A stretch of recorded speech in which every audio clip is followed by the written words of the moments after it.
Kakaiba ang gimmick ng tatlong pulis sa Lima, Peru na nag-ala horror villain habang on duty nitong Halloween. Suot ang kanilang costumes na sina Freddy Krueger, Jason Voorhees at Tiffany o Bride ni Chucky na mga kilala sa Hollywood horror movies. Sinalakay nila ang tahanan ng umano'y drug dealer sa San Juan de Lurigancho. Arestado sa operasyon ang dalawang drug suspect.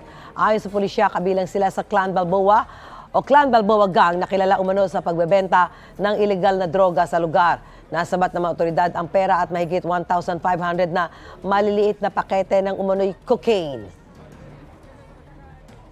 Mauna ka sa mga balita, bisitahin at mag-subscribe sa GMA Integrated News sa YouTube. Sa mga kapuso abroad, samahan nyo kami sa GMA Pinoy TV at sa www.gmanews.tv.